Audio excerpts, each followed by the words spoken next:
संताचे उपकार मज निरंतर जागविती काय द्यावे त्यासी व्हावे उतराई ठेवी तो हा पायी जीव थोडा सहज बोलणे हाचे उपदेश करो निसायास शिकविती काय द्यावे त्यासी व्हावे उतराई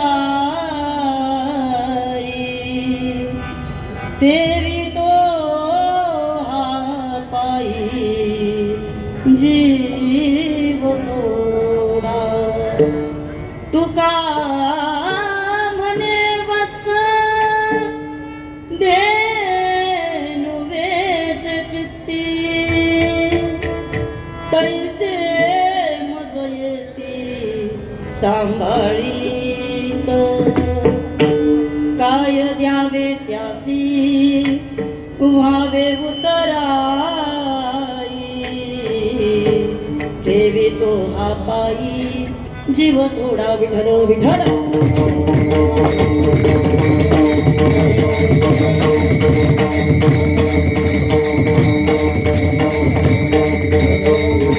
पांडुरंगा करू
संजीवयत्य किल शक्तिधर स्वधाम्नाम् अन्यावुंश हस्तचरण श्रवणत्वगादीन् प्राणान् नमो भगवते पुरुषाय तुभ्यं समचरण सरोजं सान्द्रनीलाबुधाभं जगन्निहित पाणी मंडना मंडनानां तरुण तुलसी माला कंदरं कण्जनेत्रं सदयधवलहासं विठ्ठलं चिंतयामि जयांचे केलिया स्मरण होय सकळ विद्यांचे अधिकरण तेची वंदू श्रीचरण श्री गुरूंचे ते नमस्कारोनी आता ब्रह्मानंदं परमसुखदं केवलं ज्ञानमूर्ती द्वंद्वातीतं गगनसदृशं तत्त्वमस्यादिलक्षणम् एकं नित्यं विमलमचलं सर्वधी साक्षभूतं भावातीतं त्रिगुणरहितं सद्गुरुं तं नमामि गुरुर्ब्रह्मा गुरुर्विष्णु गुरुर्देवो महेश्वरा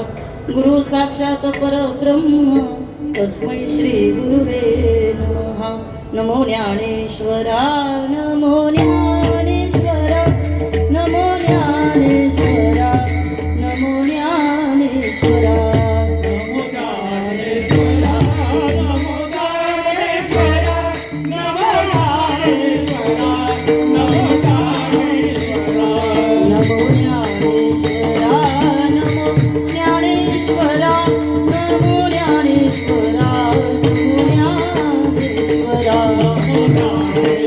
नमो ज्ञानेश्वरा नमो ज्ञानेश्वरा निवृत्ती उदारा सुपनदेवा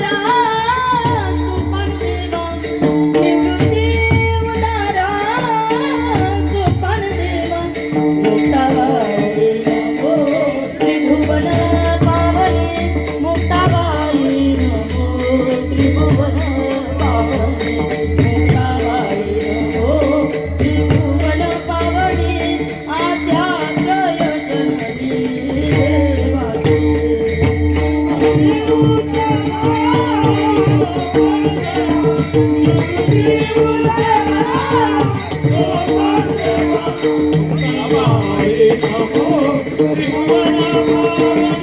मुक्ताबाई नमो त्रिभुवन पावने मुक्ताबाई नमो त्रिभुवन पावने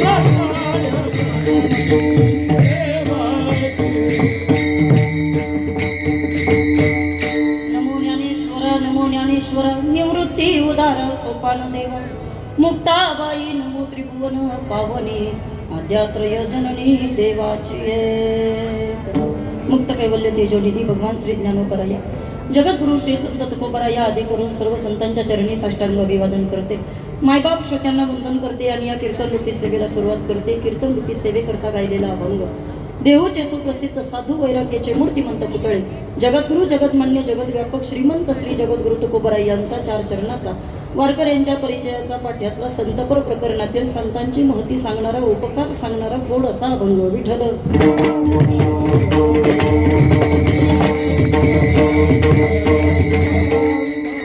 श्री स्वामी समर्थ शंकर चिले सेवा परिवार लोणावळा आयोजित असणारा श्री स्वामी समर्थ महाराजांचा हा प्रकट दिन सोहळा 2026 या कार्यक्रमाकरता आपल्या असणाऱ्या लोणावळा परिसरामधील या ठिकाणी समस्त विश्वस्त सभासद आणि श्री स्वामी समर्थ शंकर चिले सेवा परिवार त्याच पद्धतीनं या ठिकाणी आपल्या असणाऱ्या तानाजी शेडके चाळीमध्ये अतिशय प्रेमानं आनंदानं भक्तिमय वातावरणामध्ये हा त्रिदिनी कार्यक्रम उत्सव आपण सर्वजण साजरा करतोय 2 दिवसानंतर या ठिकाणी स्वामींचं होणारं प्राकट्य आणि त्या निमित्तानं आजपासूनच या कार्यक्रमाला खरं तर सुरुवात झालेली आहे ज्यांच्या विनंतीला मान देऊन इथे येण्याचा योग प्राप्त झाला असे आमचे परमार्थ प्रेमी परमादरणीय परमश्रद्धेय माननीय संभाजीदादा पडवळ आणि त्याच पद्धतीनं या कार्यक्रमाचा संपूर्ण या ठिकाणी सर्वा ज्या आहेत या ठिकाणी त्या आदरणीय आमच्या असणाऱ्या निकिताताई निलिमाताई शेडगे या ठिकाणी मला असं वाटतं का या निलिमाताईंच्या या हट्टाकरता आणि त्यांनी केलेल्या या सुंदर आयोजनाकरता नियोजनाकरता एकदा जोरदार टाळी झाली पाहिजे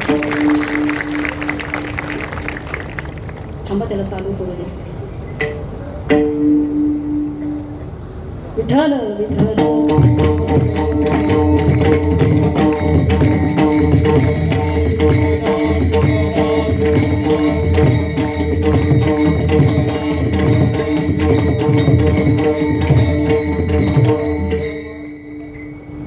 आला शीतळ शांतीचा वारा उन्हाळ्याला सुरुवात झालेली आहे त्याच्यामुळं थोडेसे कार्यक्रम सगळे जपून करतोय आम्ही म्हणून स्वर सुद्धा खाली घेतलाय विठ्ठल विठ्ठल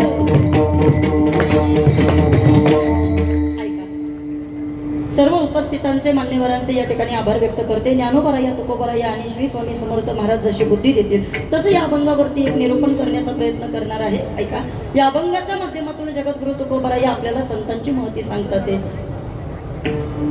काहीतरी चालू ठेवा दोघा तिघांमधला आपलं. हा, स्वामी समर्थांची या ठिकाणी महती आज खरं तर आपल्याला सर्वांना श्रवण करायचे आहे. काय असतात बरं संतांचे उपकार? तुकोबरायांना कसा साधकांना विचारलं, तुकोबा तुम्ही स्वतः संत आहात पण तरी स्वतः आज अभंगामध्ये तुम्ही संतांचं वर्णन करता, याच्या मागचं कारण काय? तुकोबरायांनी सांगितलं, हे पहा, या साधकाला जीवनामध्ये संतांची गरज आहे, संतांनाही त्यांच्या जीवनामध्ये संतांची गरज आहे, भगवंताला सुद्धा संतांची गरज आहे आणि या सगळ्याला जोडणारा एक भक्तिमय साधन आहे, त्या भक्ताला सुद्धा संतांची गरज आहे.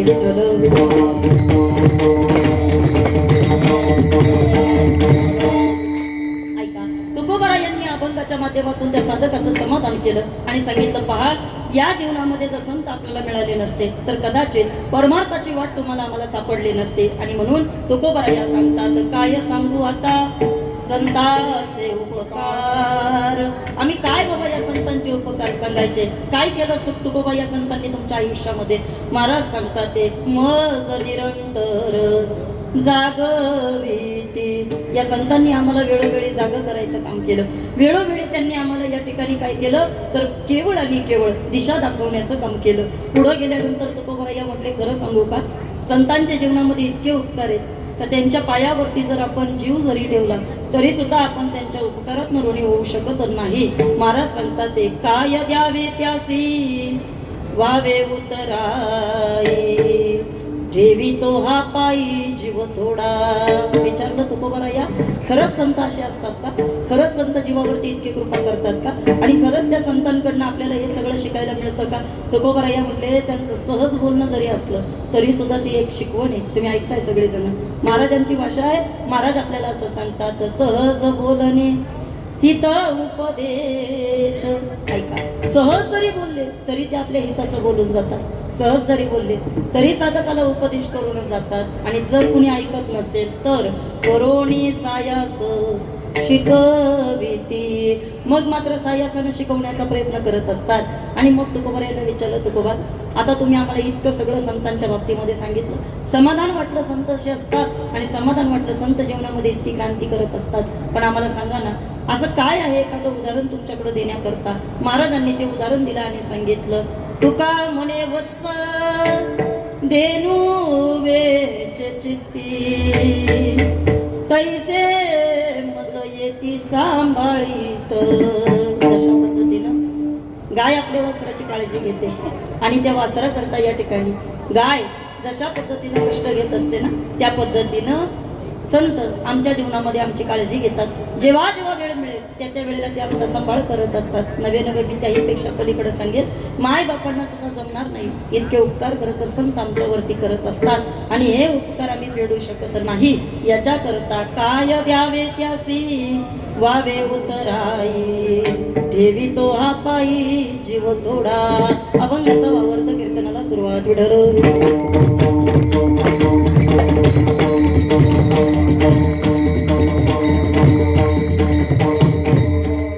ज्या स्वामींच्या प्रांगणामध्ये तुम्ही आम्ही सर्वजण बसलेलो आहे त्या स्वामींचं या ठिकाणी एक पहिलंच वाक्य आहे, भिवू नकोस मी तुझ्या पाठीशी आहे. म्हणून माझी सगळ्या टाळकऱ्यांना विनंती आहे, अजिबात भिवू नका, स्वामी तुमच्या पाठीशी आहे. फक्त थोडंसं जोरात बोलायचा प्रयत्न करा. विठ्ठल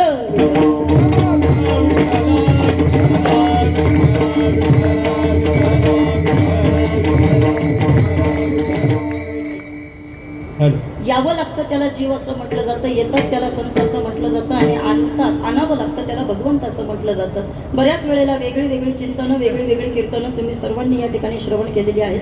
पण आज मात्र एक अनोखा कार्यक्रम तुम्हाला आम्हाला सर्वांना इथं करायचा आहे. काय आहे ताई स्वामींचं जीवन हे आम्हाला कळालं पाहिजे.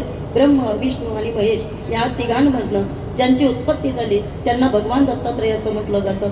भगवान दत्तात्रयांचा पुढे वारसा ज्यांनी चालवलं ते या ठिकाणी श्री वल्लभ, श्रीपाद वल्लभ असं म्हटलं जातं. पुढे गेल्यानंतर तोच अवतार या ठिकाणी त्यांनी स्वतःच्या अंगावरती घेतला आणि पुढे जाऊन नृसिंह सरस्वतींच्या रूपानं ज्यांना ते काम केलं त्यांना या ठिकाणी तिसरा अवतार भगवान दत्तात्रयाचा मानलं जातं. आणि कलियुगामध्ये तुम्हाला आम्हाला कळला पाहिजे, याच्याकरता नृसिंह सरस्वतींनंतर 200-250 वर्षानंतर जो अवतार संपूर्ण महाराष्ट्राला या ठिकाणी पाहायला मिळाला तो म्हणजे स्वामी समर्थांचा. विठ्ठल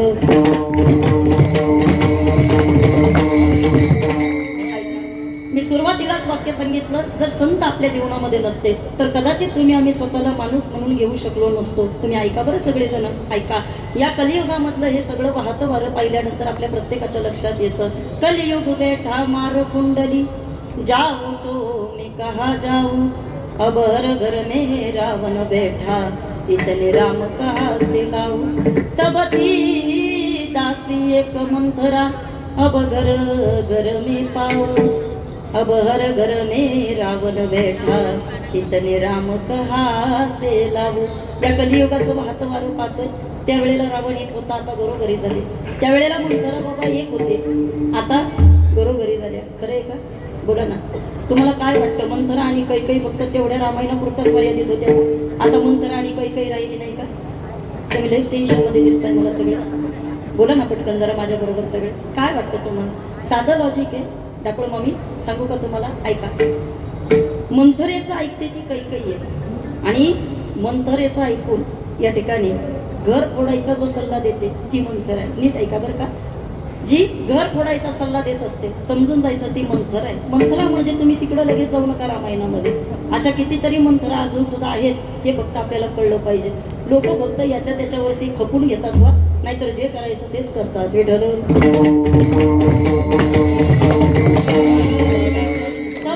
दासी एक मंथरा. त्यावेळेला मंथरा एक होती, पण आता ऐका, अब घर घर मे पाहू. आता घरोघरी मंथरा आपल्याला या ठिकाणी पाहायला मिळतात. आमचे गुरुजी नेहमी म्हणायचे, ज्याला आयुष्यामध्ये चांगलं करायचंय त्यानं एक केलं पाहिजे, त्यानं संगत भल्याची केली पाहिजे. थोडं नीट ऐका.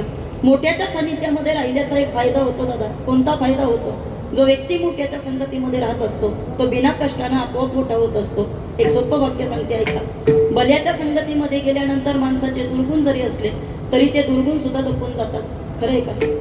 बोला ना पटकन. भल्याच्या संगतीमध्ये जर तुम्ही चाललात तर तुमच्यामधले दुर्गुण असतील, अवगुण असतील तर ते सुद्धा अवगुण बाबा लपले जातात. आणि एखाद्या दुर्जनाच्या संगतीमध्ये जर तुम्ही राहिलात तर तुमच्यामधले सद्गुण सुद्धा बाबा या ठिकाणी लोक पाहत नाही, ते केवळ आणि केवळ तुमच्या दुर्गुणांकडे पाहत असतात. एक सोपं सांगते तुम्हाला. का समुद्राचं पाणी खारट आहे, त्याचा काहीच उपयोग होत नाही. काही उपयोग होतो का? बोला पटकन. काहीच उपयोग होत नाही. पण त्याच खारट पाण्याचं ज्या वेळेला बाष्पीभवन होत असतं आणि ज्या वेळेला आकाशामध्ये ढग त्याचा स्वीकार करत असतं, त्यावेळेला पावसाच्या रूपानं ते आपल्या हातामध्ये पडत असतं. पण त्याच पावसाच्या गोड पाण्याचा मात्र सगळं जग आस्वाद घेत असतं. थोडं नीट सांगते तुम्हाला. सापाला किती जरी दूध पाजलं तरी सुद्धा त्याच्या तोंडातनं फक्त गरळच आपल्याला बाहेर पडताना दिसत असते. आणि म्हणून जर आयुष्याचं कल्याण करायचं असेल आणि जर तुम्हाला खरंच भगवंतापर्यंत जायचं असेल तर तुम्हाला एकच करावं लागेल. संताचे संगती मनोमार्ग गती, संताचे संगती मनोमार्ग गती, संताचे संगती मनोमार्ग गती, संताचे संगती मनोमार्ग गती. आकळावा श्रीपती येणे पंथे, आकळावा श्रीपती येणे पंथे, हरी मुखे बना, हरी मुखे बना, हरी मुखे बना, हरी मुखे बना. आकळावा श्रीपती येणे पंथे, आकळावा श्रीपती येणे पंथे, हरी मुखे बना, हरी मुखे बना, हरी मुखे बना, हरी मुखे बना. हे संताचे संगती वनमार्ग गती, आकळावा श्रीपती, आकळावा श्रीपती येणे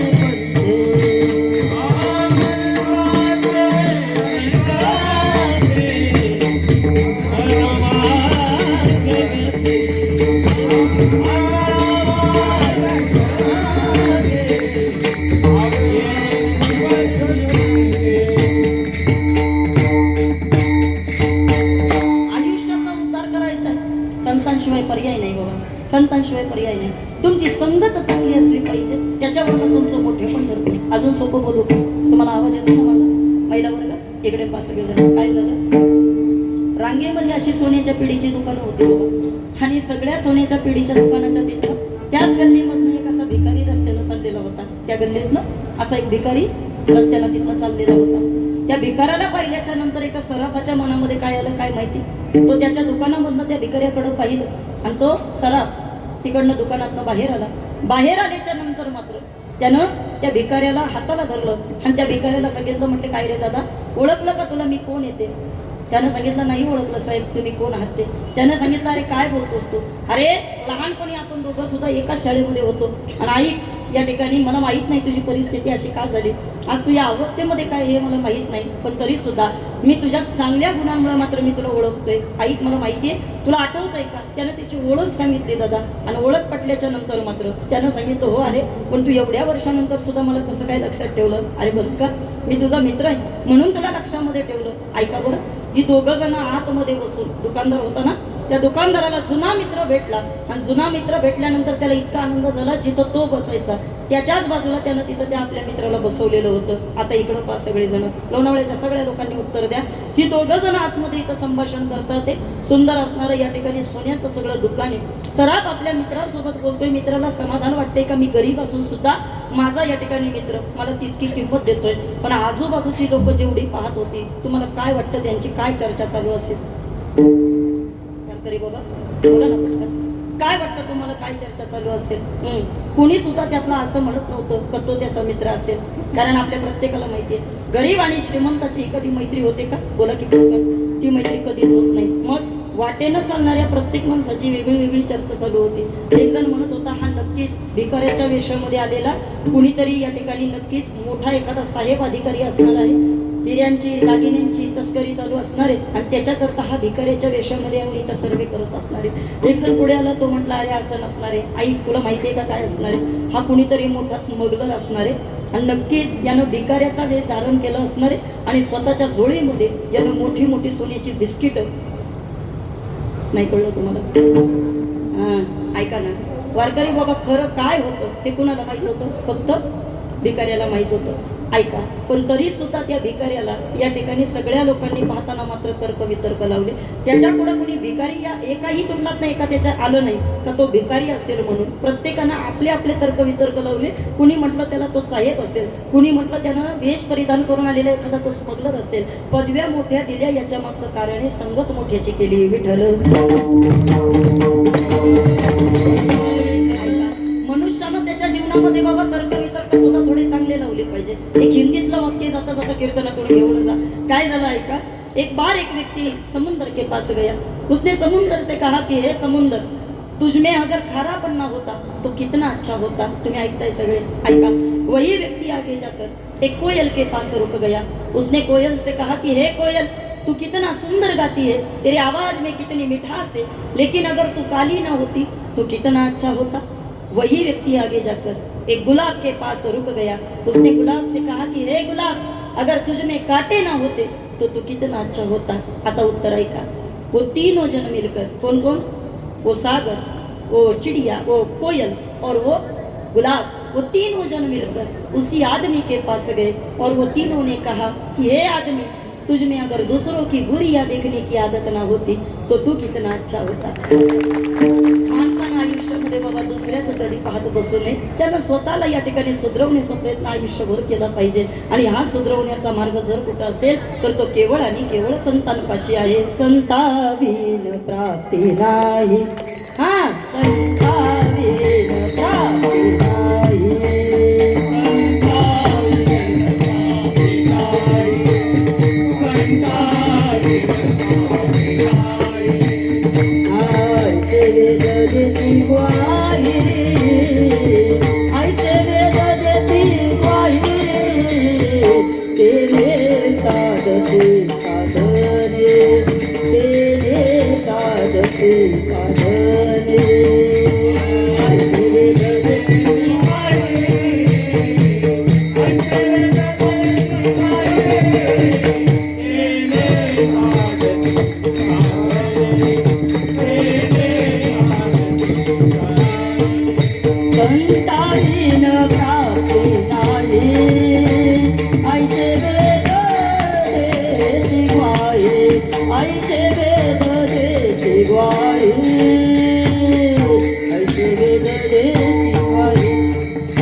निश्चित देती ग्वाही. नाथबाबांनी आपल्याला स्पष्टपणे सांगितलं वारकरी बाबा, तुम्हाला देवापर्यंत जायचंय तर त्याच्याकरता तुम्हाला संतांची गरज आहे. हरिप्राप्तीसी उपाय धरावे संतांचे ते पाय.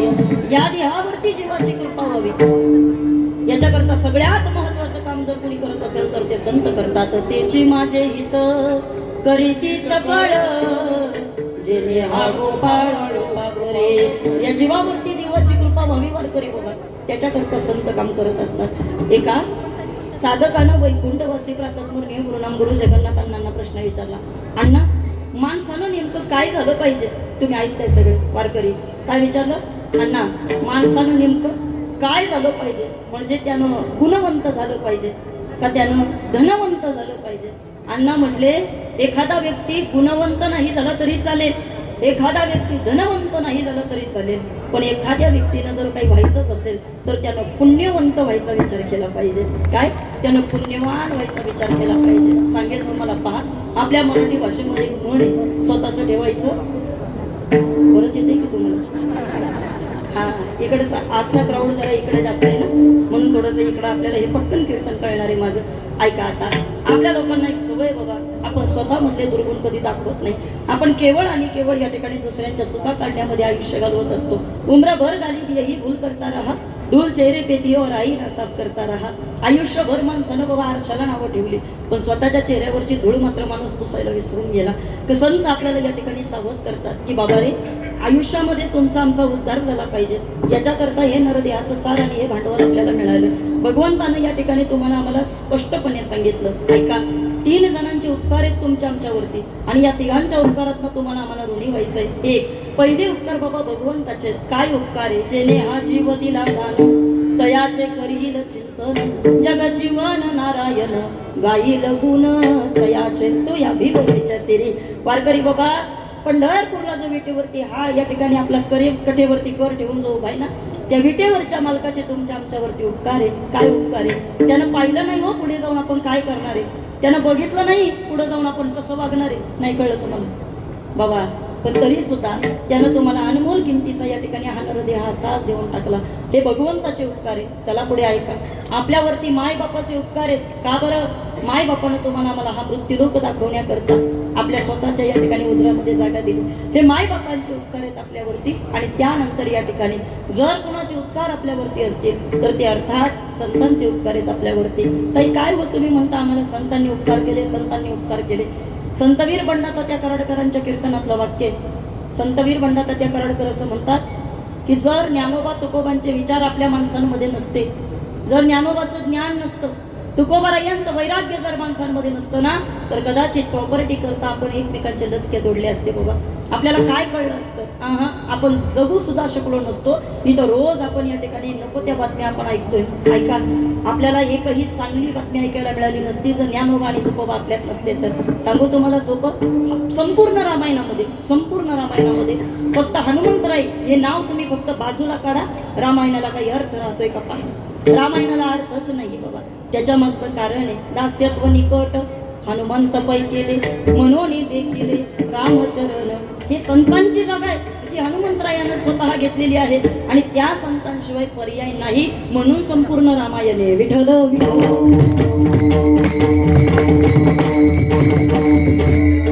ऐका, काय आहे ताई स्वामींचं जीवन हे आम्हाला कळालं पाहिजे. पहिली गोष्ट म्हणजे कुठून आले याचा कुठला ठाव ठिकाणा नाही. कुणी म्हणतं बाबा या ठिकाणी कथा सांगत असताना की ताई नृसिंह सरस्वतींचा ज्या वेळेला अवतार संपला त्यावेळेला नृसिंह सरस्वतींनी अर्थात कर्दळी वनामध्ये जाऊन ज्या वेळेला ते निघून गेले त्यावेळेला आपल्या पादुका ठेवल्या. पादुका ठेवत असताना तिथे एक मोठं वारुळ तयार झालं, आणि ज्या वेळेला ते वारुळ तिथं तयार झालं त्यावेळेला 200-250 वर्षानंतरचा कालखंड गेला, आणि 200-250 वर्षानंतरच्या कालखंडामध्ये एक उद्धव नावाचा लाकूड तोड्या तिथं आला, आणि लाकूड तोड्याचा चुकून त्याच्या हातातनं ती कुऱ्हाड सटकली. ती कुऱ्हाड त्या वारुळावरती पडली. वारुळावरती कुऱ्हाड पडली, रक्ताच्या चिळखंड्या उडाल्या, आणि ज्या वेळेला रक्ताची चिळखंडी उडाली त्यावेळेला आपल्या हातून काहीतरी पातक घडलं, एखाद्या साधूची समाधी आपल्याकडनं भंग झाली असं ज्या वेळेला उद्धवाला वाटलं त्याच्या डोळ्यामध्ये पाणी आलं. आणि जसं त्याच्या डोळ्यामध्ये पाणी आलं, वारुळ बाजूला केलं, पाहिलं तर त्याच्यामधनं एक अजान बाहू अशी मूर्ती बाहेर आली, आणि ती मूर्ती दुसरी तिसरी कोणाची नसून बाबा ती स्वामी समर्थांची होती. श्री स्वामी समर्थ महाराज की अशी एक मूर्ती बाहेर आली आणि बाहेर आल्याच्या नंतर कुणीतरी असं साक्ष दिली आणि सांगितलंय की मांडीवरती तो वळ या ठिकाणी अजून स्वामींच्या आम्हाला कधीतरी तो दिसला होता. म्हणजे याचा अर्थ काय, स्वामी समर्थांनी तिथं आल्यानंतर किंवा तिथून ज्या वेळेला प्रकट झाले पुढे गेल्यानंतर बाबा साधू कधी थांबत नाही. असं म्हणतात नदीचं मूळ आणि साधूचं कुळ माणसानं कधी शोधून काढू नये. बरोबर आहे की नाही. नदी कुठून आली हे माणसाने या ठिकाणी पाहत बसू नये आणि साधू कुठल्या कुळाचा आहे हे माणसानं कधी पाहत बसू नये. इतक्या यात्रा केल्या पण शेवटी मात्र या ठिकाणी सगळ्यात जास्त वास्तव्य जर कुठं झालं तर एक म्हणजे मंगळवेढा आणि दुसरं म्हणजे अक्कलकोट. विठ्ठल सांगेल मी तुम्हाला वारकरी बाबा, तुम्ही आम्ही सगळेजण पंढरपूरच्या दिशेनं जातो. का जातो आपल्याला माहिती आहे. त्या मंगळवेढ्यामध्ये तुमच्या आमच्या प्रत्येक वारकऱ्याचा विसावा आहे. बरोबर आहे. आपण सगळी जण बाबा तिथं जाऊन विसावा घेत असतो. पंढरीच्या पायी थोडा घ्या विसावा, पहा मंगळवेढा दामाजीचा, पहा मंगळवेढा दामाजीचा. तिथलीच होती कानो पात्राबाई, ती तल्लीन झाली विठ्ठला पायी. हरी विजय ग्रंथ देतो या निवाडा, पहा मंगळवेढा दामाजीचा, पहा मंगळवेढा दामाजीचा, दामाजीचा. वारकऱ्याच्या जीवनामधला पंढरपूर मंगळवेढा हा पहिला विसावा. आणि जर तो विसावा वारकऱ्याला जमत नसेल तर त्याच्याकरता वारकरी प्रमाण या ठिकाणी देतात. आपल्याकरता दुसरा विसावा कोणता, विश्रांतीचा ठाव. विश्रांतीचा ठाव, आई संताची आभाव, आई संताची आभाव, आई संताची आभाव, आई संताची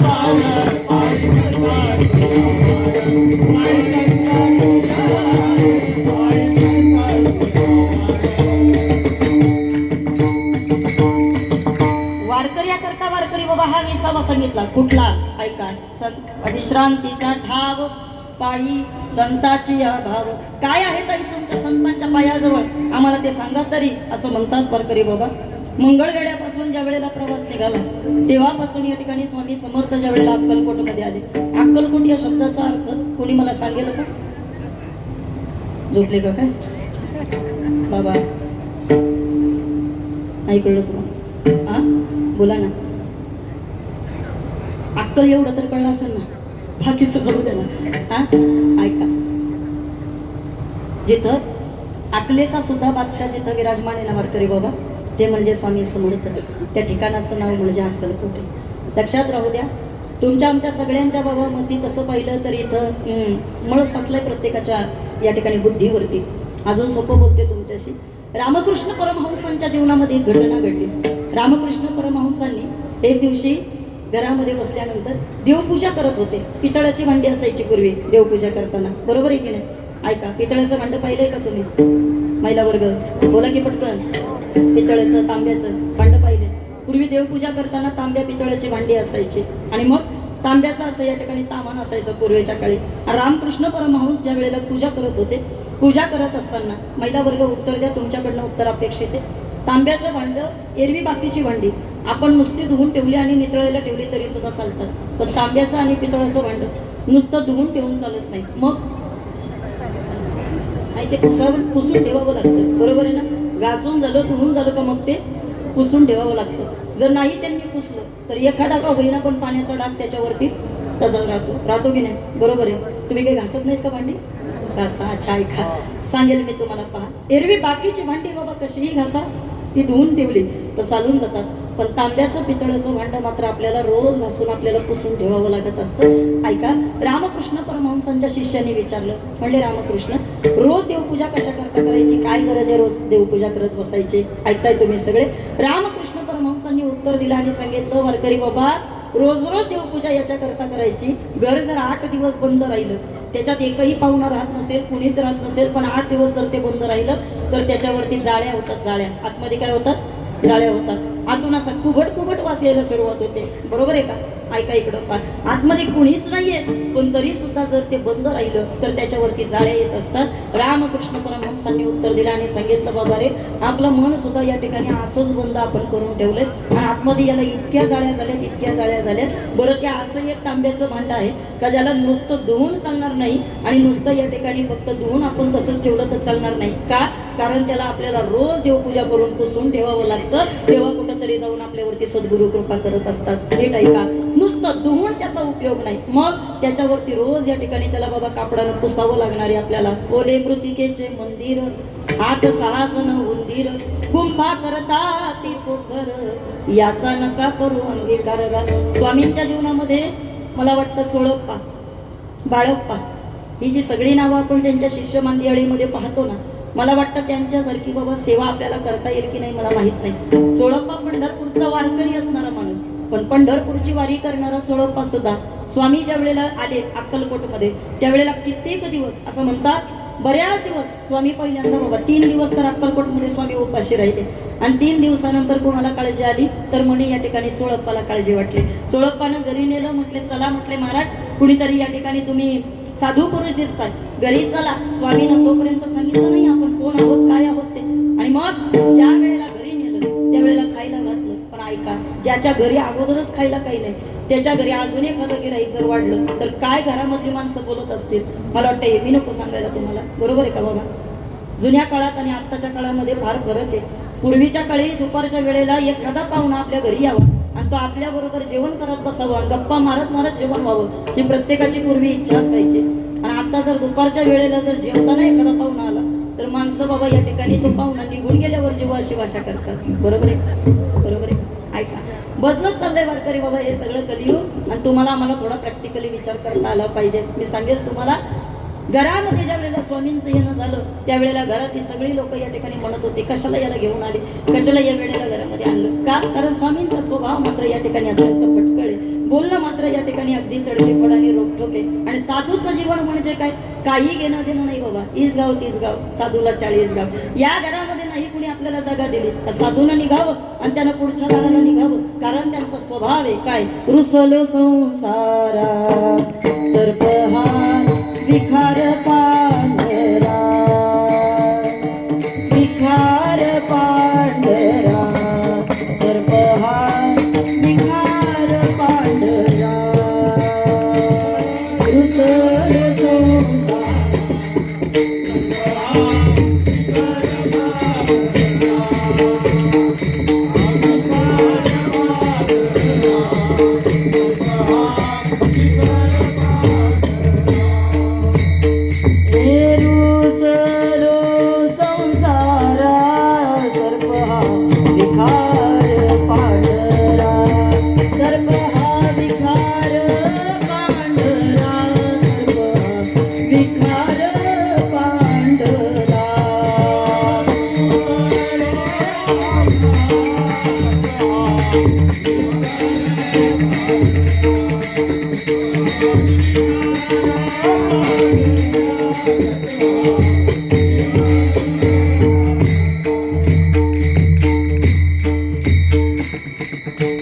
साधूचं जीवन येते, महिला वर्ग पुरुष वर्ग.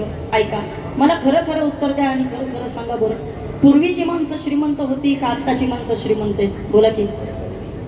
हा, आत्ताची माणसं श्रीमंत आहेत, पूर्वीची. तुम्ही एक काय ते बोला बरं. तुम्ही ठरवून आलेत का अर्ध्यांनी असं बोलायचं अर्ध्यांनी तसं बोलायचं, ताईला काही सुचूच द्यायचं नाही बघ. ऐका, सांगा वारकरी बाबा, कुणाकुणाचं मत आहे पूर्वीची माणसं श्रीमंत होती? सांगा. श्रीमंत होती नक्की. 5 रुपयाचा चहा कोणाला पाजत नव्हती, काय श्रीमंत होती म्हणता? वारकरी ऐका ऐका बाबा, खरं आहे दादा तुमचं. पूर्वीचे माणसं बाबा काही नसू दे पण ती मनाने मात्र श्रीमंत होते. दारात आलेला अतिथी कधी त्यांच्याकडनं विनमूळ जात नव्हता. घरामधला सेवक त्यांचा आज्ञाधारी होता. मुलगा बापाच्या धाकात होता, सोनबाई सासूच्या पुढे जास्त बोलत नव्हती. ही सवय होती ना बाबा. ऐका, सानंदम सदनम सुताश सुदयू कांता मृदुभासिनी सनमित्रम सुदनो स्वयोषिती साज्ञा परासवका आतिथ्यम शिवपूजिनं प्रतिदिनं मिष्टान्न पानं ग्रहे साधु संग उपासते सदनं धन्यो गृहस्थाश्रम हा. हे धन्य गृहस्थाश्रमाचं लक्षण सांगितलं. पूर्वीच्या काळामध्ये ही पद्धत असायची, ऐका. पण चोळप्पाच्या बाबतीमध्ये मात्र थोडंसं वेगळं घडलं. असं म्हणतात, कांता होती, भार्या होती, ती मात्र बडबड करायची, अहो आपल्याला खायला काही नाही आणि त्याच्याकरता अजून तुम्ही पाहुणे वाढवले, आता काय करायचं. ऐका सांगते तुम्हाला. 2000 मला वाटतं 15 मध्ये नोटबंदी झाली होती, बरोबर. 2015 मध्ये नोटबंदी झाली. वारकरी बाबा, नोटबंदी झाल्यानंतर लग्न होत होती, पाहुणे येत होते, पण तेव्हा पैशाची अडचण पडत होती. खरे पैशाची ऐकताय तुम्ही? झोपले का काय? बोला ना बाबा, बरोबर आहे. 2015 मध्ये 2015-16चा कालखंड, ज्या वेळेला नोटबंदी झाली त्यावेळेला वारकरी माणसं येत होती, लग्न होत होती, पाहुणे माणसं येत होती, पण त्यावेळेला पैशाची अडचण पडत होती. सगळं होतं, फक्त पैशाची या ठिकाणी थोडीशी तक्रार होती.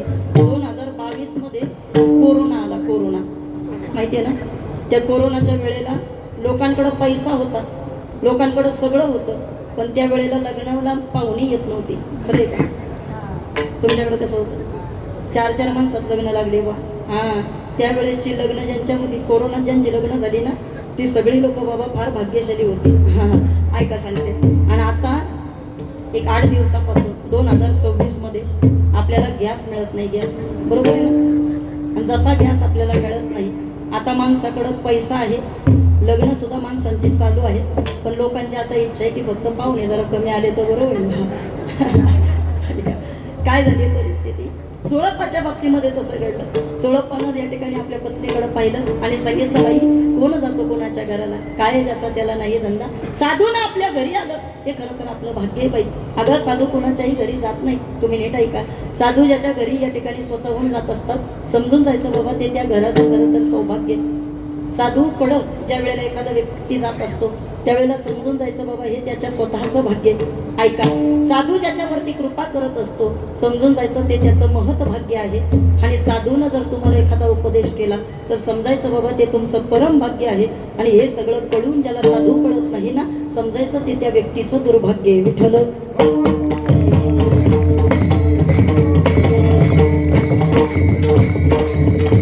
साधू कोणत्या रूपात येतील हे आपण सांगू शकत नाही. त्याच्या मागचं कारण आहे काकड्यामध्ये वारकऱ्यांना तुमचं अडचणच झाली बा जरा. वारकरी बाबा पेटी मास्तरी तर वर या, नाही तर पेटी घेऊ या इकडे वरती. म्हणजे तुम्ही माझ्या जवळ बसले तर लोकांना पण दिसाल, बाकी काय नाही. या वरती या. ए दादा पेटी उचलायला मदत कर. विठ्ठल विठ्ठल विठ्ठल विठ्ठल.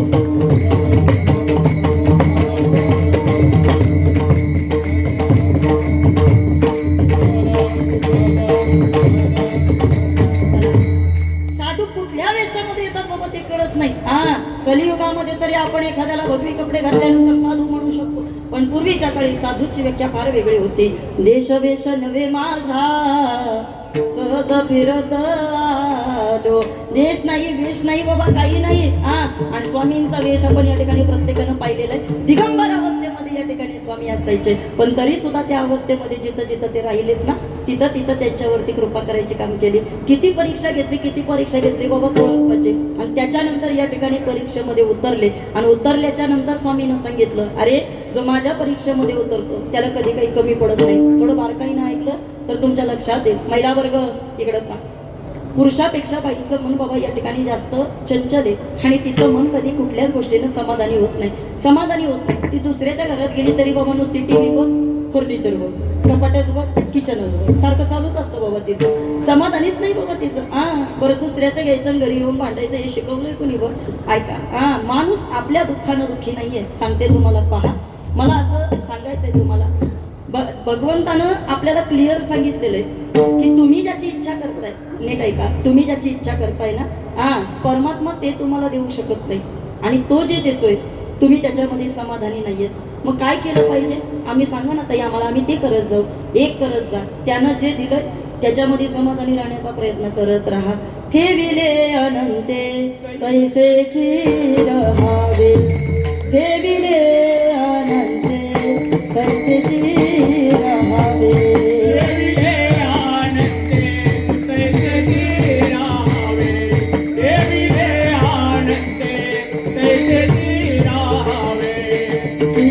Thank you.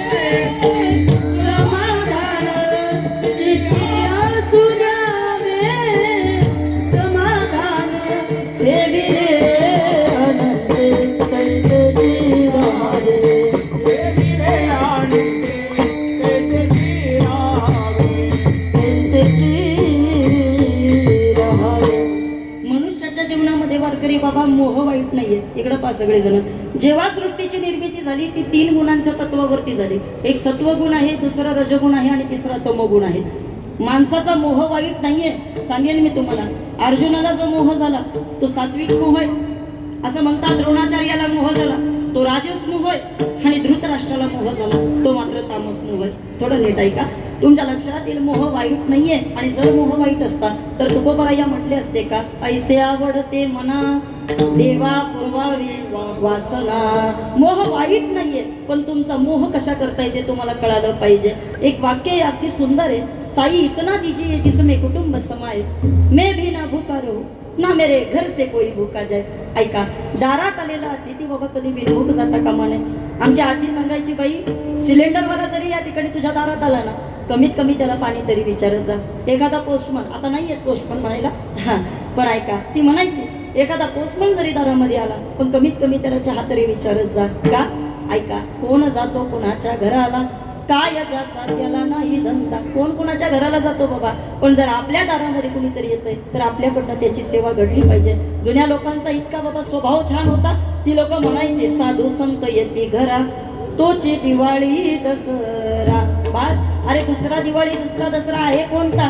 आणि ज्या वेळेला स्वामींकडे पाहायचे त्या वेळेला चोळोपांना एकच फक्त अनुभूती यायची. त्यांना असं वाटायचं स्वामींचं दर्शन घेतलं का त्यांना नेहमी असं वाटायचं की सोनियाचा दिवस आज अमृते पाहिला, नाम आठविता रूपी प्रगट पैगाला, नाम आठविता रूपी प्रगट पैगाला. गोपाळा रे तुझे ध्यान लागो माझे मना, गोपाळा रे तुझे ध्यान लागो माझे मना, लागो माझे मना. मोह वाईट नाहीये, पण एक लक्षात राहू द्या, मनुष्यानं या ठिकाणी स्वतःला तारण्याचा विचार केला पाहिजे. ताई, आमचा उद्धार कशानं होणार आहे आम्हाला जरा सांगा ना. मला असं वाटतं की बाबा सेवेशिवाय उद्धार नाहीये. नीट ऐका, ज्याची खरी सेवा त्याच्या भय काय आहे. जेव्हा माणूस फक्त एका गोष्टीला घाबरतो बाबा या विश्वामध्ये, कशाला? त्याची संपत्ती जाऊ दे, तो घाबरत नाही. त्याला माहिती, अरे संपत्ती गेली परत मिळवता येईल. एखादा माणूस गेला बाबा त्याच्या जीवनातला, तरी तो घाबरत नाही. 10-12 दिवसानंतर तो परत स्वतःला सावरायला सुरुवात करतो, परत तो उभा राहतो आणि परत विचार करतो, जाऊ दे मी आता उरलेला प्रपंच सांभाळेल. नीट ऐका, मित्र गेला तरी माणूस चिंता करत नाही. त्याला माहितीये आपल्याला परत दुसरा मित्र करता येईल. बोला, बायको गेली परत, मला वाटलं म्हणतात का काय करता येईल, सांगता येत नाही. ऐका इकडं, जीवनामध्ये बाबा सगळं काही बाबा आपल्याला परत मिळवता येतं. पण ऐका, हा नरदेह निघून गेला आपल्याला परत नाही मिळवता येत बाबा. नाही, पुढच्या जन्मी परत आपण माणसाच्या जन्माला येऊ याची कोणतीही शाश्वती नाही. आणि म्हणून त्याच्याकरता संतांनी सांगितलं, याच देही याच डोळा भोगू मुक्तीचा सोहळा. या जन्माला येऊन या जन्माचं सार्थक झालं पाहिजे. तुका म्हणे जन्मा आल्याचे सार्थक, विठ्ठलची एक देख दिया.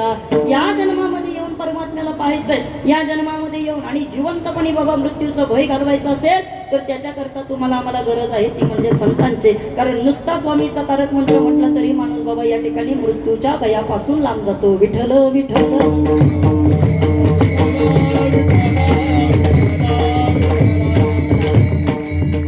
ज्याला येतोय त्यानं माझ्या बरोबर थोडंसं म्हणण्याचा प्रयत्न करा. बोला, निशंक होई रे मना, निर्भय होई रे मना, प्रचंड स्वामी बळपाठीशी नित्य आहे रे मना. अतर्क्य अवधूत हे स्फूर्तगामी, अशक्य ही शक्य करतील स्वामी, अशक्य ही शक्य करतील स्वामी. जिथे स्वामी पाय तिथे न्यून काय, सोये भक्त प्रारब्ध घडवी माय.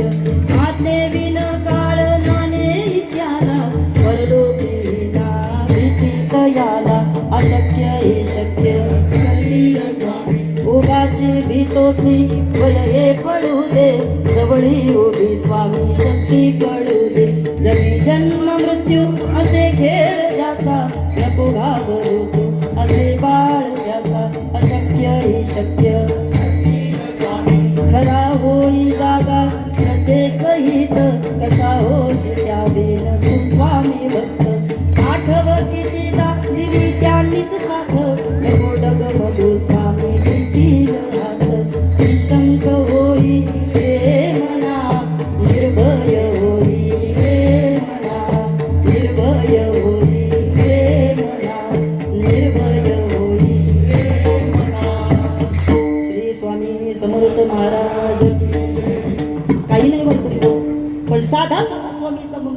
पण तरी सुद्धा मृत्यूच्या भयापासून तो आम्हाला या ठिकाणी लांब करून टाकतो.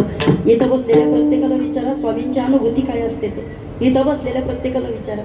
याच्या दारातनं कधी कोणी उपाशी गेलं नाही बाबा. याच्या दारामधनं कोणी रिकाम्या हातानं कधी गेलं नाही. जो जो या ठिकाणी स्वामींकडे गेला आणि ज्यांना अर्थ भावनेनं बाबा स्वामींना या ठिकाणी बोलवलंय ना, तिथं तिथं स्वामींनी आम्हाला या ठिकाणी साथ देण्याचं काम केलं. आठव कितीदा दिली त्यांनीच साथ, नको डगमगू स्वामी देतील हात. घाबरू नका हो. ज्याच्या मागं या ठिकाणी पीडा आहे, ज्याच्या मागं व्याधी आहेत, शरीराचे दुःख सुद्धा बाबा स्वामींनी फक्त मंत्राच्या साह्यानं दूर केली. मंत्राच्या साह्यानं कोण करेल हे सगळं ते कोणी करू शकत नाही. अरे ज्याला मूल होत नाही, ऐका, मी कुठली अंधश्रद्धा पसरवत नाही, पण एक श्रद्धेचा भाग म्हणून तुम्हाला मी सांगेल. ऐका, खरंच एखाद्याच्या माईला जर मूल नसेल होत आणि तो जर स्वामीच्या दारात गेला बाबा, तर त्याला संतान प्राप्तीची सुद्धा या ठिकाणी खऱ्या अर्थानं भक्ती ही आमचे स्वामी आम्हाला दाखवून देतात. घडलेली घटना आहे स्वामींच्या जीवनातली, मी सांगून जाईल तुम्हाला. असं म्हणतात स्वामींच्या दर्शनाला खूप लोक यायची बाबा आणि अशी गर्दी असायची. 1000-2000 लोक अक्कलकोटला त्यावेळेला स्वामींच्या दर्शनाला असायचे. आणि इतक्या गर्दीमध्ये असं म्हणतात की स्वामी कधी कुणाला असं समोरून येऊन आपलं दुःख काही विचारत नव्हतं. कारण न सांगता तुम्हा कळो येते अंतर, विश्वंभर परिहारची न लगे. जो या ठिकाणी करत. आणि स्वामी म्हणजे काय आहे बाबा, ऐका, एखाद्या करता आई म्हणून त्यांनी काम केलं. काय म्हणजे स्वामी समर्थ माझी आई, मजला ठाव द्यावा पायी. बरोबर. ज्याला आई नाही त्याच्याकरता स्वामी बाबा त्याची आई झाली. आणि म्हणून तुम्ही पहा, आताही आतमध्ये जो फोटो लावलाय ना बाबा, आतमध्ये जो फोटो लावलाय तुम्ही पाहिला असेल, त्याच्याकरता आम्ही नवदुर्गेच्या रूपामध्ये आम्ही आमच्या स्वामींना पाहतो. नसू दे ना तुम्हाला कोणी सुद्धा बाबा. या जगाच्या पाठीवरती आम्ही फक्त बाबा दोघांनाच आई म्हटलो. कुणाला? एक ज्ञानराज माझे अनाथाची माय, ज्ञानराज माझे अनाथाची माय, एका जनार्दनी पाय वंदित से न पाहया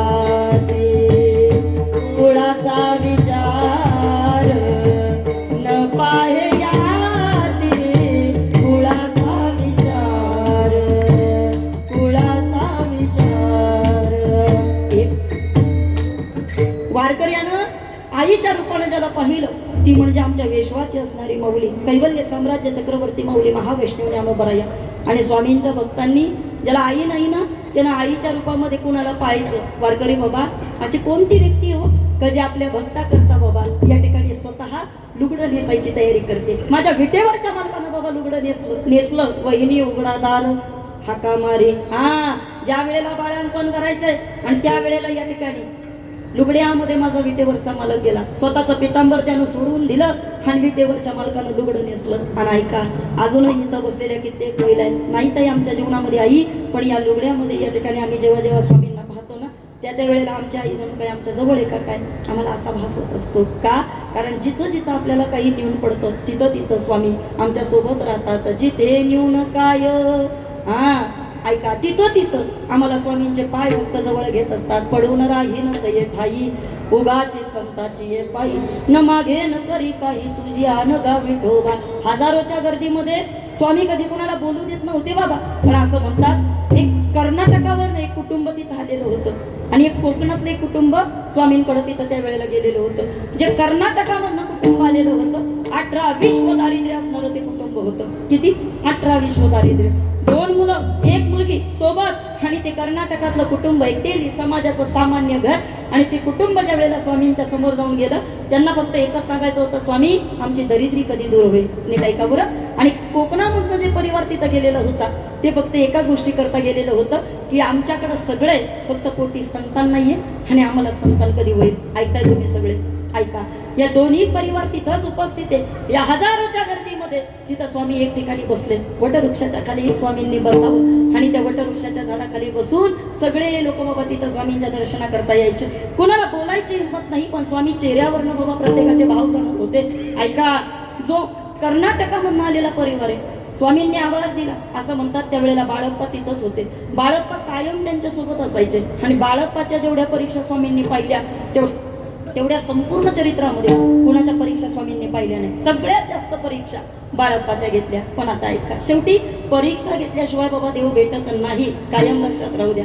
जोपर्यंत परीक्षा नाही, मी बोलणार आहे थोडं त्याच्यावरती, पण मला आता पहिल्या अभंगाच्या चरणावर यायचं म्हणून हा विषय पहिला घेते मी. ऐका, असं म्हणतात का ज्या वेळेला स्वामींनी आवाज दिला आणि कर्नाटकातल्या त्या परिवाराला स्वामींनी जवळ बोलवलं. आश्चर्य वाटलं बाळाप्पाला, का कसं काय बरं स्वामी, कसं काय लोकांच्या चेहऱ्यावरचे भाव जाणतात, कसं काय स्वामींना दुसऱ्याचं दुःख कळतं. अर्थात ते साधूचं जीवन आहे. तुम्ही फक्त तुमचा भाव शुद्ध ठेवा, तुम्ही तुमचं अंतःकरण पवित्र ठेवा. बाबा स्वामी दुसरीकडे कुठे नाही, स्वामी आपल्यातच आहे, लक्षात राहू द्या. अरे कुठल्या रूपानं येतील हे आपण सांगू शकत नाही. काहींना तो बाळूमामाच्या रूपानं बाबा स्वामी दिसले, काहींना वारकरी बाबा ते भोलेनाथाच्या रूपानं दिसले. कुठल्या रूपानं ते आमच्या समोर येतील हे आम्ही सुद्धा सांगू शकत नाही. काहींना गजानन महाराजांच्या रूपानं बाबा ते स्वामींनी दर्शन दिलेलं आहे. तुम्ही काहीच सांगू शकत नाही ते कुठल्या रूपामध्ये येतील. कारण जसं अनंत रूपे अनंत वेशे देखील म्यात्यासी, त्या पद्धतीनं आपल्या भक्ता करता या ठिकाणी विविध रूप बाबा तो परमात्मा घेतो. अनंत अवतार घेसी भक्ता कारणे,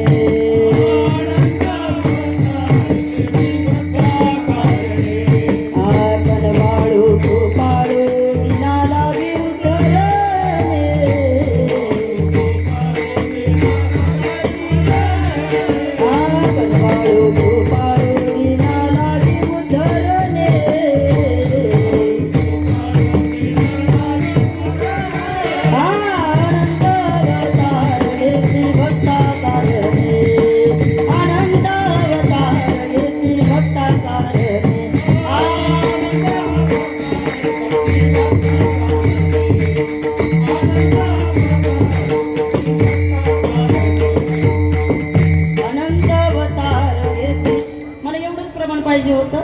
अनंत अवतार घेसी भक्ता कारणे, कळवाळू कृपाळू दिना लागे उद्धरणे. भक्ता करता अनंत प्रकारचे अवतार बाबा हा विश्वाचा मालक येत असतो. स्वामी समर्थांनी अनेक रूपानं खरं तर आपल्या भक्ताला दर्शन दिलं. पण आता नीट महत्वाचा मुद्दा ऐका. ज्या वेळेला त्या गरीब परिवाराला स्वामींनी जवळ बोलवलं, लोकांना असं वाटलं आता स्वामी काय बोलतील आणि काही नाही. कारण फटकळ स्वभाव, बोलताना विचार करायचा नाही, पटकन बोलून जायचं. आणि ज्या वेळेला तो व्यक्ती समोर आला त्यावेळेला स्वामींनी सांगितलं, म्हटले काय हो, काय झालं, एवढे दुःखी, एवढे उदास, याच्या मागचं काय कारण आहे. त्यांनी सांगितलं स्वामी 18 विश्व दारिद्र्य, याच्याकरता तर तुमच्या दारात येऊन बसलं. ऐका, कधी आमची दरिद्री संपेल आम्हाला माहित नाही हो, काहीतरी उपाय करा म्हटले. 3-3 लेकरं त्यांना खायला कोण घालणारे. कोकणातल्या ग्रहस्थांना बाबा स्वामींनी पुढे घेतलं आणि त्या कोकणातल्या ग्रहस्थांना विचारलं काय झालं. मनानं या ठिकाणी अगदी चिंतित दिसताय, अंगावरती कपडे चांगले आहेत, पैसा बँक बॅलन्स सगळं चांगलं आहे, मग दुःखी होण्याचं कारण काय. त्यांनी सांगितलं स्वामी सगळे पण खायला कोण नाही आणि म्हणून दुःखी. ऐका, स्वामींनी दोघांकडे, या दोन्ही परिवाराकडे पाहिलं आणि स्वामी म्हटले हे सृष्टीचं चक्र असंच आहे. वैश्विक सुखाकरता लागणाऱ्या सगळ्या गोष्टी प्रत्येकाला मिळतील असं अजिबात नाहीये दादा, पण यातली एक गोष्ट कमी पडली तरी माणूस दुःखी राहतो. स्वामी नेहमी हसत राहायचे आणि हसून उत्तरं द्यायचे. स्वामींनी हसून सांगितलं, म्हटले हे बघा, त्या कोकणातल्या ग्रहस्थाला सांगितलं, म्हणले तुम्हाला माहिती आहे का मी तुम्हाला दोघांना परिवाराला इथे समोर का बोलावलं. लोक म्हटली माहित नाही स्वामी, का बोलावलं असेल तुमच्या मनात म्हणून स्वामी तुम्ही बोलावलं असेल, काय कारण आहे स्वामी सांगा आम्हाला, दोघांना का पुढे बोलावलं. त्यावेळेला स्वामींनी उत्तर दिलं आणि सांगितलं हा कोकणातला परिवार जिथे यांचं घर आहे, अमुक अमुक ठिकाणी एक भिंत आहे, भिंतीच्या बाजूला एक खांब आहे आणि त्या खांबाच्या खाली एक गुप्त धन ठेवलेलं आहे, ते सगळं गुप्त धन काढून आणायचं आणि हे त्या गरीब परिवाराला यांनी देऊन टाकायचं. कोण म्हटलं, हे स्वामींनी सांगितलं. तुम्ही ऐकताय सगळेजण, ऐका बरं. आता एक गुप्त देऊन टाकायचं, ठीक आहे स्वामी ते सगळं होऊन जाईल, पण कोकणातलं ग्रस्त म्हटलं खरं सांगू का स्वामी, आम्हाला त्या धनाची अपेक्षा नाही, तुम्ही म्हणाल ती गोष्ट आम्ही करतो, पण आम्हाला उत्तर द्या आणि आम्हाला सांगा कोटी संतान नाही त्याचं काय. स्वामी म्हटले ही 3 लेकरं बघताय का, ही मागच्या जन्मामध्ये 3ही लेकरं तुमचीच होती. एवढंच फक्त मला तुम्हाला सांगायचं होतं. हो पण म्हटले ती मागच्या जन्मात होती, या जन्मात ती आम्हाला देणार नाही, आम्हाला आमचं संतान झालं पाहिजे. एक काम करा, पहिलं हे काम करून या, नंतर तुमच्या संतानाचं बघू. स्वामींचा आदेश मिळाला. बाळप्पाला सांगितलं बाळप्पा जा, कारण स्वामींना त्यावेळेला बाळप्पाची सुद्धा परीक्षा घ्यायची होती. बाळप्पांनी या ठिकाणी सोबत गेले, सगळंच्या सगळं धन काढलं आणि ते सगळं धन काढून 18 विश्व दारिद्र्य स्वामींनी एका क्षणामध्ये या ठिकाणी बाबा त्या कुटुंबाचं दूर केलं आणि स्वामींच्याच आशीर्वादानं बाबा या ठिकाणी पुढं जाऊन त्याच कोकणातल्या परिवाराला संतान प्राप्ती झाली.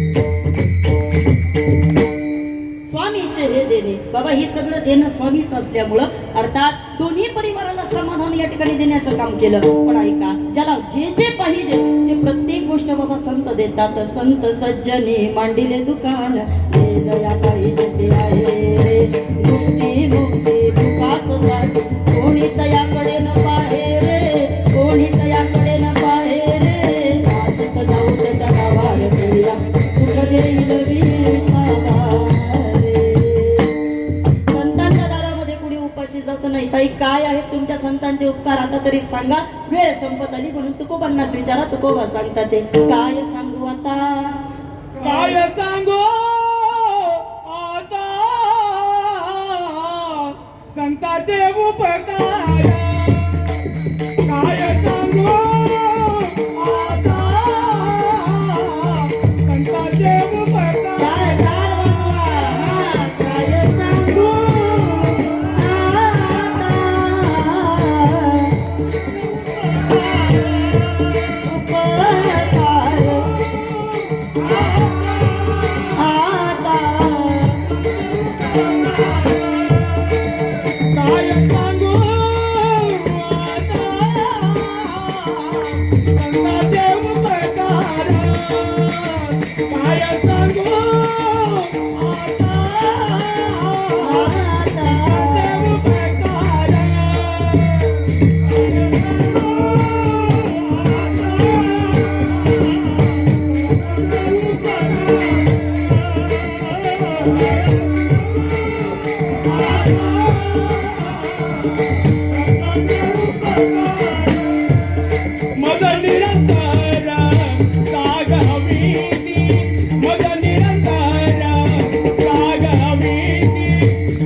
स्वामी समर्थ, जय जय स्वामी समर्थ. श्री स्वामी समर्थ, जय जय स्वामी समर्थ. बोला बोला बोला.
जय जय स्वामी समर्थ श्री स्वामी समर्थ जय जय स्वामी समर्थ जय स्वामी समर्थ जय जय स्वामी समर्थ जय स्वामी समर्थ जय जय स्वामी समर्थ श्री स्वामी समर्थ जय जय स्वामी समर्थ श्री स्वामी समर्थ जय जय स्वामी समर्थ श्री स्वामी समर्थ जय जय स्वामी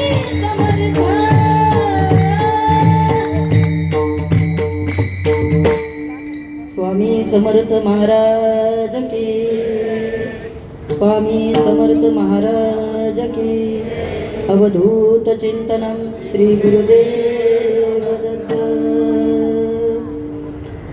काय सांगू आता संतांचे उपकार मज निरंतर जागविती एका अभंगाचा एक पहिल्या प्रमाणाचा भावार्थ आपण सर्वांनी पाहिला आणि उर्वरित सेवा या ठिकाणी परत कधी स्वामींच्या प्रांगणामध्ये आले तर नक्कीच बाबा ती करूया झी टॉकीजच्या माध्यमातून. आता माझी जी पुढची कथा तुम्हाला ऐकायला मिळणार आहे ते मी स्वामी समर्थांची कथा करणार आहे, त्यामुळे मी माझी त्याची तयारी आता सध्या चालू असल्यामुळं जरी इथं काही राहिलं असेल तरी ते तिथं तुम्हाला ऐकायला मिळेल. फक्त जाता जाता इतकंच सांगेन, तुमचा विश्वास बाबा या ठिकाणी स्वामींवरती असणं फार गरजेचं आहे. कायम लक्षात ठेवा, ज्यांच्यामुळं आपण जोडलं गेलोय, नीट ऐका, ज्यांच्यामुळं आपण जोडलं गेलोय आपण बाबा त्यांना कधी विसरता कामा नये. आमचे गुरुजी नेहमी म्हणायचे, बाळ सगळं विसर, पण गुरुनं जे आपल्याला दिलं ना ते कधी माणसानं कधी विसरू नये. आणि म्हणून कायम लक्षात राहू द्या, आपल्या पर्सनल गोष्टी बाबा फार वेगळ्या आहेत, पण जे सद्गुरूकडनं मिळालेलं दान आहे ते मात्र फार वेगळे. आणि होतात त्यांची कृपा, काय होईल हे आपण सांगू शकत नाही. तुकोबराया म्हटले, विश्वास तो खरा मज पांडुरंग कृपेच. मला कुणावरती विश्वास नव्हता, पण मला माझ्या देवावरती विश्वास होता. का जग जरी सगळं बाजूला गेलं पण स्वामी मात्र कधी माझे हात सोडणार नाही. कुणी माझ्यासोबत नसू दे पण स्वामी मात्र मला तारल्याशिवाय राहणार नाही. हे सांगेल तुम्हाला, जग स्वार्थी आहे आणि या स्वार्थी जगामध्ये दादा आपलं करणारं ना आपलं म्हणणारं फक्त या जगामधलं एकच ठिकाण आहे, ते म्हणजे तुमच्या स्वामींचं दार आहे. या जगामध्ये लोक तुमच्याबरोबर कशी पण वागतील, कशी पण वागतील, पण स्वामी मात्र तुम्हाला कधी चुकीचा न्याय देणार नाही. लटिके वचन नाही, त्यांच्या दारामध्ये खोटं कधी कोणाला चाललंच नाही. स्वामींना कधीच चाललं नाही. अजून सोपं सांगेल, कधी भक्ताला कधी कृपा करतील हे सुद्धा आपण सांगू शकत नाही. रोज स्वामींकडे प्रसाद असायचा, स्वामींनी प्रसाद द्यायचा, पण जेव्हा जेव्हा बाळाप्पा तिथं जायचा हात घेऊन त्या वेळेला स्वामी त्याला डायरेक्ट अशा हात लायचे, निक बाजूला म्हणायचे, चल पुढं. उदास झाला, एवढी सेवा करून स्वामी पदरात काही पडत नाही असं कसं काय. एक दिवशी एकटाच बाजूला रडत बसला आणि रडता रडता या ठिकाणी एकानं विचारलं, म्हणजे काय झालं बाळप्पा, तुझ्यावरती जीव आहे म्हटले स्वामींचा. कशाचा जीव आणि कशाचं काय म्हटले. जेव्हा जेव्हा प्रसाद मागायला जातो त्या वेळेला ते स्वामी मला बाजूला हकलतात आणि रिकाम्या हातानं पाठवतात. आता ऐका, उत्तर ऐकण्यासारखं झाली माझी कीर्तन सेवा, ऐका. त्या व्यक्तीनं बाळप्पाची समजूत काढली आणि सांगितलं, म्हटले बाळप्पा खरं सांगू का, स्वामींना वाटतं ना जी व्यक्ती आपल्यापासून लांब गेली पाहिजे स्वामी त्याला प्रसाद देऊन बाजूला करत असतात, पण स्वामींचा तू आवडता भक्त आहे ना म्हणून स्वामींनी कदाचित तुझा हात रिकामा ठेवला असेल. स्वामींना अजून या ठिकाणी वाटत नाहीये का तू त्यांच्यापासून लांब जावं म्हणून स्वामी. अरे कोणाला स्वामी कळणार आहेत बाबा, कोणाला स्वामी कळणार आहे. स्वामी तसे कळत नाही. नीट ऐका, एक दिवशी अक्कलकोटच्या मोदी साहेबांकडे फार मोठी पंगत होती आणि महाप्रसाद होता. असं कीर्तन झाल्याच्या नंतर स्वामींची पूजा झाली, सगळं काही झालं. स्वामींना मुळात स्वतःची पूजा करून घेणं आवडत नव्हतं, स्वतःची आरती करून घेणं आवडत नव्हतं. पण ज्या वेळेला सगळ्यांकडे महाप्रसादाकडे ज्या वेळेला सगळे बसले त्यावेळेला स्वामींनी एवढ्या गर्दीमध्ये बाळप्पाला आवाज दिला होता आणि बाळप्पाला स्वतःच्या तोंडातली खडी साखर खायला घातली आणि तो एक खडी साखरेचा दाना पाहिला आणि तो दाना ज्या वेळेला सेवन केला तेव्हा कळालं, काय द्यावे त्यासी वावे उतराई, देवी तो हा पायी जीव थोडा. स्वामी आतापर्यंत अपेक्षा करत होतो, मिळालं नाही, पण एका क्षणामध्ये तुम्ही मला प्रसाद देऊन मुक्त केले. आज मात्र तुमचा प्रसाद मिळाला, तुमच्या पायाच्या प्रसादे. हे तुमच्या पायाच्या प्रसादानं मिळालेलं हे सगळं देणं आणि अर्थात या देण्यामुळं या ठिकाणी स्वामी मी तुमच्या ऋणातनं उतराई होऊ शकत नाही. तुमच्या पायापाशी जीव जरी ठेवला तरी मी तुमच्यातनं उतराई होऊ शकत नाही. कारण स्वामींचा धडा आहे सहज बोलणे हाची उपदेश करोणी सायास शिकवी. सहज बोलायचे, ज्याला कळेल त्याचा उद्धार व्हायचा. जे ऐकत नव्हतं बाबा त्याचं अधःपतन व्हायचं, जे ऐकत नव्हतं त्याचे दिवस उलटे फिरायचे. आणि म्हणून कुठल्याही गोष्टीचं बाबा अतिरेक माणसाच्या जीवनामध्ये नसावा. अति कोपता कार्य जाते लयाला, अति नम्रता पात्र होते भीतीला, अति कार्य ते कोण कितीही नसावे, प्रमाणामध्ये सर्व काही असावे, प्रमाणामध्ये सर्व काही असावे. म्हणून कीर्तन सुद्धा प्रमाणामध्ये असावे. बरोबर आहे ना? आता वाचली की नव्ह आता ऐका इकडं पा. आणि म्हणून सर्वांच्या जीवनाची पुढची असणारी चिंता, पुढची असणारी काळजी या कार्यक्रमाकरता या ठिकाणी तुकोबार यांनी आपल्याला शेवट सांगितलं. ऐका, जसं आई ती आई आहे बाबा, मग ती जनावराची असू दे नाही तर माणसाची असू दे, पण तिचा कायम लक्ष तिच्या पिलापाशी असतं. घार हिंडते आकाशी, चित्त तिचे पिलापाशी. कुठेही जाऊ दे, तिचं लक्ष हे कायम आणि कायम तिच्या लेकरामध्ये असतं ना. तुकोबार यांना आज पुढे गाय दिसली. महाराज म्हणले, अरे हे संतांचं जीवन सुद्धा तसंच आहे. तुका म्हणे माझे तुम्हा संतावरी ओझे. का बरं? कारण लेकुराचे हित जाणे माऊलीचे चित्त, ऐसी कळवळ्याची जाती करीला भावीन प्रीती. तिच्यासारखं प्रेम या जगात कोणी करू शकत नाही. आणि इथं बसलेल्या प्रत्येकाला माहिती आहे स्वामींकडनं आलेली प्रचिती बाबा काहीतरी वेगळी. आम्हाला स्वप्नात वाटलं नव्हतं, पण ते स्वामींना आमच्या पदरामध्ये टाकलं. वारकरी बाबा, कित्येक अनुभव आणि कित्येक अनुभूती सांगण्यासारखी. ज्याचा ज्याचा पत्रिकेवरती विश्वास नसेल ना, त्याने एक करायचं. कारण सांगते तुम्हाला, जन्माच्या तारखा कुणाच्या खऱ्या नाही आहेत का? खऱ्या? बोला पटकन. झोपले का काय? जन्माच्या तारखा खऱ्या नाही बाबा कुणाच्या. पूर्वी ठरायची लग्न, त्यावेळेला ती लग्न पाळण्यात ठरत होती, पण तरी ती लग्न सक्सेस होत होती. आम्ही आज सगळ्या पत्रिका चेक करतोय, तरी सुद्धा लग्नांमध्ये प्रॉब्लेम आहेत की नाही? बोला पटकन. पत्रिकेवरती माझा विश्वास पूर्वी फार असायचा, पण माझ्या आयुष्यातल्या घटनेनंतर माझा पत्रिकेवरचा विश्वास उडाला. माझ्या पत्रिकेत त्या काळामध्ये त्या ब्राह्मण काकांनी लिहून ठेवलं, हिला 2 अपत्य होतील आणि हिचं संतान बाबा हिचं पुढे जाऊन या ठिकाणी फार चांगल्या पद्धतीनं काळजी घेतील. 2 अपत्य असं मला त्या पत्रिकेत मध्ये सांगितलं होतं. मी पण म्हटलं जाऊ दे, आता 2 मुली झाल्या आई मला मामी, 2 मुली झाल्यानंतर मी म्हटलं जाऊ दे, पत्रिकेत 2च आहेत काय, आपण विनाकारण टेन्शन घ्यायचं. आता झालं. पण ऐका, पंढरपूरमध्ये अधिक मासामध्ये 3 वर्षापूर्वी भागवताची कथा झाली.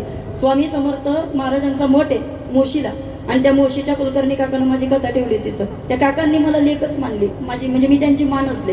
मला म्हटले, ताईडे आपल्याला भागवत करायचं. म्हटलं करू काका, अधिक मास आहे, काय हरकत आहे. संभाजी दादा, आम्ही तिकडं अधिक मास करायला गेलो आणि अधिक मास झाला, सुंदर असं भागवत झालं. आणि भागवत झाल्याच्या नंतरच्या वेळेला आम्ही परत येत होतो, एवढा कृष्ण काकानं माझ्या हातामध्ये दिला. म्हटले, जा बाई, तुला आता कृष्ण होणार आहे. म्हणजे काय बोलता काका तुम्ही, असं कुठं होणार आहे का? मला म्हटले, हे मी नाही सांगत, हे स्वामी सांगतात ते, आणि तुझ्या दारामध्ये स्वामी रांगण्याकरता येणार आहे. आणि माझं 3रं लेकरू जन्माला आलं बाबा. मी त्याला पहिल्यांदा पाहिलं ना, त्यावेळेला कुणी पुढं नव्हतं, डोळ्यासमोर फक्त स्वामीचा चेहरा समोर दिसत होता, कुणीच नव्हतं. अनुभूती सांगण्यासारखी खूप आहे, पण ऐका, जे कधीच होऊ शकत नाही ते शक्य करायची ताकद ज्यांच्यामध्ये आहे ना, त्यांना संत असं म्हटलं जातं. ज्ञानेश्वर माऊली, माऊली तुकाराम. ज्ञानेश्वर माऊली, ज्ञानराज माऊली तुकाराम. माऊली ज्ञानेश्वर माऊली, ज्ञानराज माऊली तुकाराम.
झालेली सेवा तुम्हा सर्व संत सज्जन माईबापांच्या चरणी समर्पित करते. एकदा जोरदार टाळ्या संपूर्ण कलाकारांकरता झाल्या पाहिजे. या ठिकाणी श्री स्वामी समर्थ शंकर चिले सेवा परिवार लोणावळा आयोजित असणारा श्री स्वामी समर्थ महाराजांचा प्रकट दिन 16/2026 आणि त्या निमित्तानं या ठिकाणी समस्त असणारं विश्वस्त आणि सभासद मंडळी या ठिकाणी श्री स्वामी समर्थ शंकर चिले सेवा परिवार आपल्या या लोणावळ्यातल्या तानाजी शेडगे चाळीच्या या ठिकाणी प्रांगणामध्ये कलावती आईच्या मंदिराच्या मागे हा कार्यक्रम आपण सालाबाद प्रमाणे याही वर्षी संपन्न करतोय. यावर्षी या कार्यक्रमाकरता पहिल्या दिवसाची कीर्तनरूपी सेवा खरं तर माझ्याकडे सुपूर्त केली आदरणीय आमचे असणारे संभाजी भाऊ फडवळ, ज्यांच्या विनंतीला मान देऊन आज इथं येणं झालं. त्या निमित्तानं या संपूर्ण स्वामी समर्थ परिवाराची पुन्हा एकदा खरं तर माझे नवीनच भेट पुन्हा नव्यानं झाली. अर्थात त्यांचे या ठिकाणी मनपूर्वक आभार व्यक्त करते. कार्यक्रमाकरता आज ज्यांची साथसंगत आपल्याला लाभली असे कार्यक्रमाकरता उपस्थित असणारे विठ्ठल रुक्माई भजनी मंडळ दहिवली, कार्यक्रमाकरता उपस्थित या ठिकाणी मृदुंगाची सुंदर साथ देणारे आदरणीय हरिभक्तपरायण निवृत्ती महाराज मराठे, आदरणीय हरिभक्तपरायण आपल्या संपूर्ण भागाचं वैभव स्वप्नील दादा पिंगळे, सोमनाथ माऊ येवले आणि दीपक दादा मराठे, सर्वांचे आभार व्यक्त करते. कार्यक्रमाकरता या ठिकाणी आदरणीय आमचे किशोर महाराज दामणे, आदरणीय हरिभक्तपरायण आमचे बाबूजी महाराज, आदरणीय दीपक महाराज हुंडारे, ज्यांची आम्हाला वेळोवेळी सुंदर अशी साथ असते. आदरणीय दंडीबा महाराज केदारी, आमच्या पेटीकरता ज्यांची या ठिकाणी सुंदर साथ लाभली असे आमचे असणारे देवराम बाबा. आणि या कार्यक्रमाकरता आणखीन एक नाव कुणीतरी नवमी भजनी मंडळाचे या ठिकाणी प्रमुख या ठिकाणी संपूर्ण मंडळी आज या कार्यक्रमाकरता उपस्थित आहेत. सर्वांचे या ठिकाणी मनपूर्वक आभार व्यक्त करते. आलेली बरीचशी पाहुणे मंडळी, काही त्यातल्या ओळखीचे काही अनोळखी चेहरे माझ्या समोर आहेत. पण या कार्यक्रमाकरता आज प्रामुख्यानं आमच्या असणाऱ्या ढाकोळ मामी, त्यानंतर आमच्या असणाऱ्या वारकरी संप्रदायाचे आदरणीय शांताराम मामा ढाकोळ असतील, ही मंडळी खरं तर अगदी लांबून सदापूरवरनं इथपर्यंत आलेली आहेत. कार्यक्रमाकरता या ठिकाणी आमच्या सारिकाताई पद्मुले आणि हे संपूर्ण भजनी मंडळ, सर्वांचे आभार. माझ्या समेत आलेल्या माझ्या या ठिकाणी सुंदर अशा कीर्तन करणाऱ्या दोन्ही शिष्या, त्यांचेही मी मनपूर्वक आभार व्यक्त करते. या कार्यक्रमाकरता सुंदर अशी सिस्टीमची साथ देणारे आमचे दादा, त्यांचेही आभार मानते. कार्यक्रमाकरता लोणावळ्याच्या आमच्या नगरसेविका आदरणीय आमच्या मावकरताई त्याही उपस्थित आहेत, त्यांचेही मनपूर्वक आभार व्यक्त करते. या कार्यक्रमाकरता ज्यांनी आपल्या यूट्यूबच्या माध्यमातून मावळ मुक्ताई रुपाली माऊली हा ज्यांचा यूट्यूब चॅनल आहे आणि या यूट्यूबच्या माध्यमातून संपूर्ण महाराष्ट्रभर खऱ्या अर्थानं तुमच्या असणाऱ्या या स्वामी समर्थांची ही सेवा तब्बल महाराष्ट्राला ज्यांच्या मार्फत मिळणार आहे अशा या ठिकाणी आदरणीय हरिभक्तपरायण माझ्या असणाऱ्या स्नेही रुपालीताई नाणीकर, मी मनपूर्वक या ठिकाणी ताई आपले आभार व्यक्त करते. सर्वांना विनंती आहे ती ताईंच्या चॅनेलवरती सुंदर सुंदर मावळ नाही तर मावळाच्या बाहेरची देखील कीर्तन आपल्याला पाहायला मिळतात. त्यामुळे विनंती आहे तुम्हाला प्रत्येकाला की जेव्हा जेव्हा तुम्हाला वेळ मिळेल तेव्हा तेव्हा त्यांच्या चॅनेलला या ठिकाणी तुम्ही सर्वांनी ऐकत जा. सर्वप्रथम ऐकण्याकरता सबस्क्राईब करा, लाईक करा, शेअर करा, काय ते म्हणतात बेल आयकॉनचं बटन दाबायला विसरू नका. तर हे सगळं करा, कारण आपल्या माणसाला आपण सर्वांनी मोठं केलं पाहिजे. ही सेवा तुम्हा सर्वांच्या चरणी स्वामी समर्थांच्या चरणी समर्पित करते. ओघात एखादा शब्द जास्त गेला असेल तर स्वामी तो पदरामध्ये घ्या आणि जे आशीर्वाद असतील ते मात्र आलेल्या तुमच्या सगळ्या भक्तजनांना या ठिकाणी द्या. न्यूनते पुरते अधिकते सरते, करुण घ्यावे ते तुमते विनवीत से. तुकाराम तुकाराम तुकाराम